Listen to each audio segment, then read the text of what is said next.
বিক্ষোভ মিছিল থেকে আমরা আমাদের বলে দিতে চাই, দালালদের বিরুদ্ধে আমাদের এই ছাত্র সমাজ 24-এর আন্দোলনে যেভাবে উঠে দাঁড়িয়েছিল, বারবার রুখে দাঁড়াতেও আমরা দ্বিধাবোধ করব না।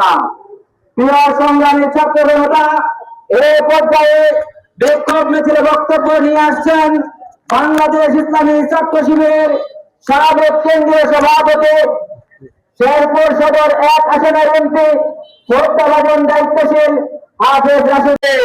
কিন্তু অধ্যাদেশ বাতিল করে দিয়ে স্থায়ী কমিটি গঠন করে বিল সংসদে এনে ইচ্ছা মতো বাস্তবায়ন করে কিসের প্রমাণ দিচ্ছে তারা? আজকে স্বরাষ্ট্রমন্ত্রী সংসদে দাঁড়িয়ে যখন বলে তারা জুলাই সনদকে গণভোটকে মেনে নিয়েছে শুধুমাত্র নির্বাচনের জন্য, তাহলে এই জাতির সাথে প্রতারণা এবং মিথ্যাচার তারা যে করলো এর জবাব একদিন তাদেরকে দিতে হবে। আজকে শহীদের রক্তের সাথে বেঈমানি করে বিএনপি যে উদ্যোগ নিচ্ছে, আমরা তাদেরকে হুঁশিয়ার করে বলে দিতে চাই, অবিলম্বে গণভোট এবং জুলাই সনদ বাস্তবায়ন করুন, অন্যথা ছাত্র জনতা আপনাদেরকে ক্ষমা করবে না।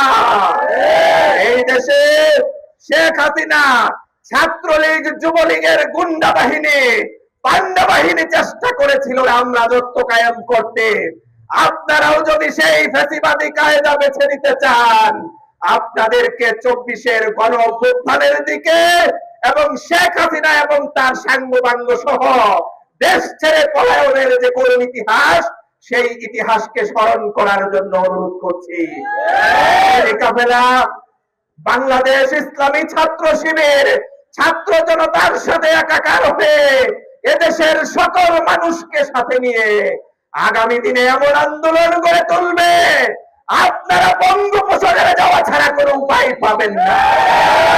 সুতরাং এখনো সময় আছে, গণভোটের রায় বাস্তবায়ন করার মধ্য দিয়ে জুলাই সনদ পূর্ণাঙ্গভাবে বাস্তবায়ন করুন। মাত্র 30% টাকায় জমির মালিক হয়ে নতুন বাংলাদেশের গড়ে তোলার স্বপ্ন দেখা বাংলা বসতি।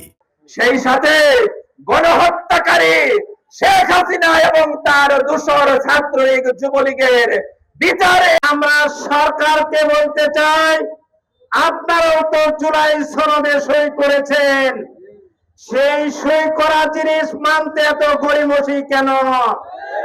এই দেশের জনগণের প্রত্যাশা হিসেবে এই দেশের মানুষ, 70% মানুষ জুলাই সনদ বাস্তবায়ন করার জন্য ভোট দিয়েছিল।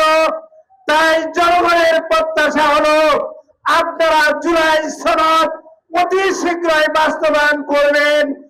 আর যদি এমন হয় কোন রাষ্ট্রের প্রত্যাশা পূরণ করার জন্য জুলাইকে উপেক্ষা করা হবে, তাহলে এই উপেক্ষায় আপনাদের পরাজয়ের কারণ ঘটবে। এই দেশের তৌহিদি জনতা সহ সাধারণ ছাত্র জনতা আবার যদি রাজপথে নেমে আসে, ইচ্ছায় হোক অনিচ্ছায় হোক, এই জুলাইকে অবশ্যই বাস্তবায়ন করতেই হবে।